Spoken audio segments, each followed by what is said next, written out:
Other than all of the obvious Doom news, game news this week starts the latest from Blizzard. Overwatch launched an open beta on the 3rd of May and ran until the 11th, and Blizzard has officially stated that the beta period brought in 9.7 million players in that period. For some comparison, competing FPS arena hero action team game RPG thing Battleborn brought in 2 million people on its 5-day open beta in April.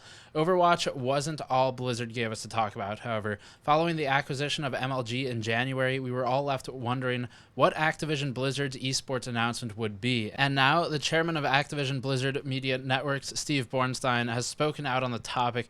Bornstein was previously the CEO of ESPN and launched the NFL Network, and will be leveraging that experience with Activision Blizzard's freshly announced Facebook partnership to stream the company's major esports titles.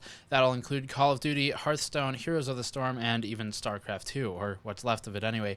One of the company's first shows to be streamed on the Facebook Live platform will be the Esports Report, Activision's take on ESPN's Sports Center. In addition to esports news, the Esports Report will contain real-time statistics with live programming. This feature will bring viewers statistics that update live during the tournament.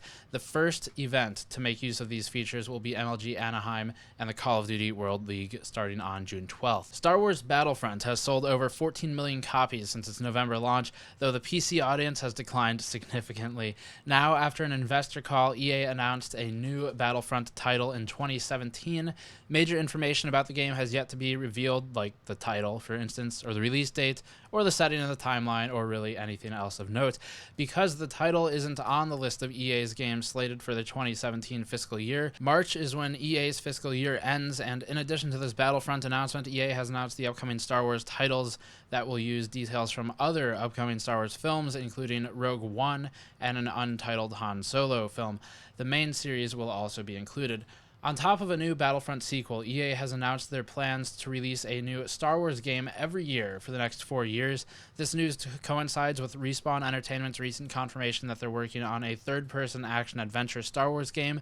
Further, some small amount of footage has been leaked recently concerning a Star Wars RTS game as well. After appearing on Vimeo, the footage was taken down, was of course uploaded to YouTube, taken down, and I'm sure that process has repeated. EA has yet to make any comment on the game, and there's no Star Wars RTS that's been officially announced by the company, but if the game still lives, and if it's actually going to be made, it will be the first Star Wars RTS since Empire at War released 10 years ago. But that's enough Star Wars news. EA wasn't the only one with major investor reports this week. Ubisoft had its own call that announced their plans through March 2017. Most of their upcoming games are already known, including Watch Dogs 2, Ghost Recon, Wildlands, and South Park: The Fractured Butthole, and For Honor.